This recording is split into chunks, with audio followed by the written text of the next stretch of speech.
এই হাঁসফাঁস গরমে কেমন আছো গো সবাই? আমার তো প্রাণ বেরিয়ে যাচ্ছে রান্নাঘরে আসতেই যেন। তবু এলাম। সেই গোবরডাঙ্গা থেকে আমার ভাইপো আমার জন্য লতি নিয়ে এসছে, আর নিয়ে এসছে কচুর শাক। আজকে লতিটাই করছি চিংড়ি মাছ দিয়ে। এদিকে চা বসিয়েছি। একটু চা না খেলে হয়, যতই গরম হোক একটু চা না খেলে হয় না। চিংড়ি মাছটাকে ভেজে নিয়েছি, নিয়ে এবার আর এই এঁচোড়টা করবো। দেখো, এঁচোড়টাকে আজকে চিংড়ি দিয়ে আর মটর ডাল সেদ্ধ করে রেখেছি। দেখো প্রেশার কুকারে। দেখো কেমন হবে বলো তো?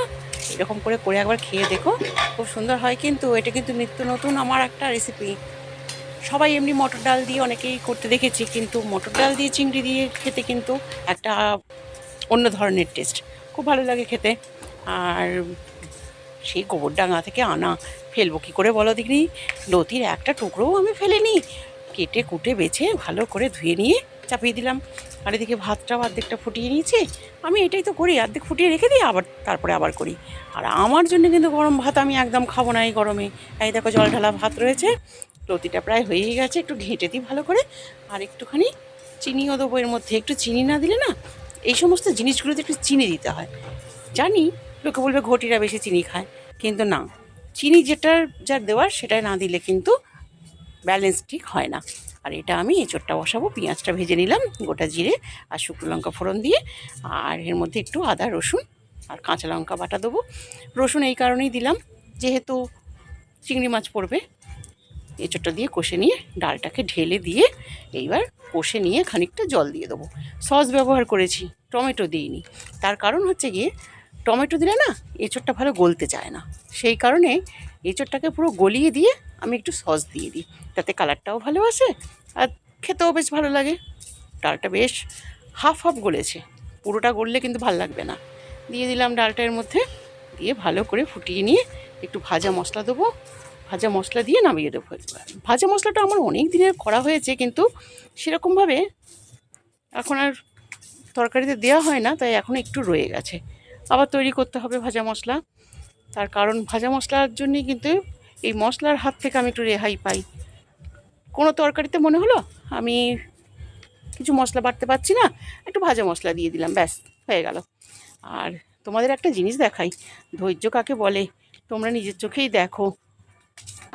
দুটো স্ট্রেচ ফার্স্টে কি হচ্ছে 1 2 3 পুরো বডি দিকে 4 হাত ঘোরাও এটা একটা ব্যায়াম সব কমে যাবে ব্যথা চলো হাত ঘোরাও 1 2 বডি স্ট্রেচ করো 2 3 1 না 2 আবার 3 4 5 আমার সত্যি মাঝে মাঝে না বলে গেছে খুব গর্ব হয় যে 8 মাসের প্রেগনেন্সি বলে মেয়েরা যে গুটিয়ে বসে থাকে তা কিন্তু নয়। সত্যি আমার মেয়েকে দেখে আমার খুব ভালো লাগে। আসলে সুস্থ থাকলে না, মা যদি সুস্থ থাকে তার বাচ্চাও সুস্থ থাকে। আজ আবার তার একটা বিশেষ দিন, চলো দেখাই।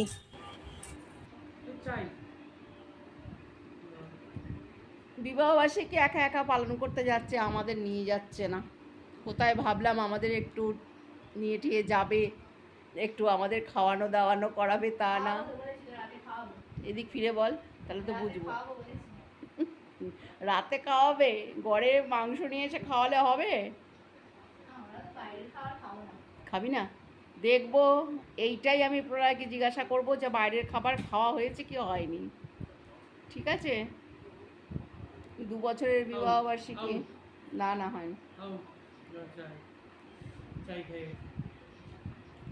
যাও আনন্দ করে এসো, আমাদের জন্য খাবার দাবার নিয়ে এসো, তাহলেই হবে।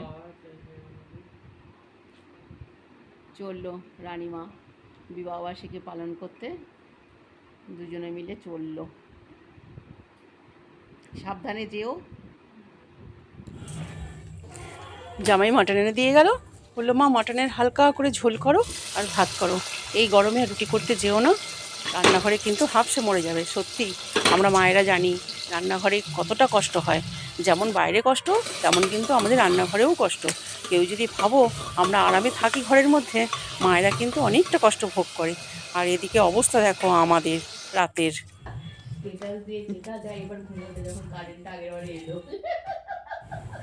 রাত্রি 2:30 বাজে। অনেক ধ্যান করে মানে কি বলবো, তান্ত্রিক অনেক ধ্যান করছে যাতে কারেন্টটা চলে আসে, কারেন্টটা চলে আসে।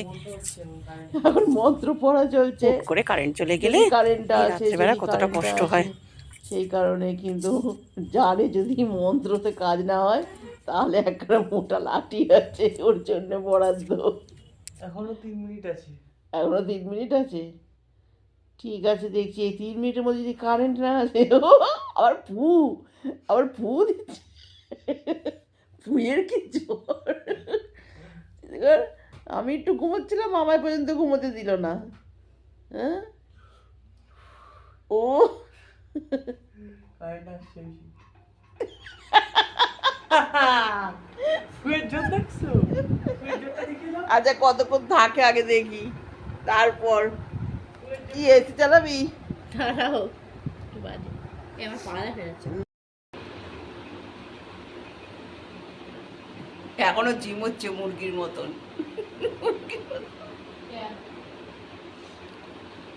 দেখাই মেয়ের বাবারা একটু দেখুক এরম জামাই করবে কিনা। বেলা বাজে কটা? 9:30 বাজে প্রায়, এখনো ঘুমাচ্ছে, তাও এসি বন্ধ, পাখার হাওয়াতেই ঘুমোচ্ছে। ঘরটা ঠান্ডা আছে, সারা রাত্রির এসি চললে আর ঘর ঠান্ডা থাকবে না? আমার তো সকালবেলা এত শীত করছিল, কম্বলটা নিয়ে আমি গায়ে দিয়েছি শেষ পর্যন্ত। আমার গায়ে ছিল কম্বলটা? তুই তো ফেলে দিচ্ছিলি কম্বল, তুই আমাকে বলছিস? নিজে কম্বল ফেলে দিচ্ছিল, তাও তো আমি বারবার দিচ্ছিলাম তোর গায়েতে। তোমরা দেখে শুনে কিন্তু পাত্রপক্ষ চয়েস করো, পাত্রীর মা বাবারা। দেখো মর্নিং হয়ে গেছে, 9:30 মর্নিং হয়েছে কিন্তু। এবার চা হবে, আমরা চা একবার ছেড়ে দুবার নিয়ে বসে পড়েছি। হ্যাঁ পিসেমশাই চলে গেছে 6:30টার সময়। একটা সুন্দর জিনিস দেখাই, এই দেখো চায়ের কাপে আমার মেয়ের ছবি, দেখেছো? যাক, তোমরাও চা খাও।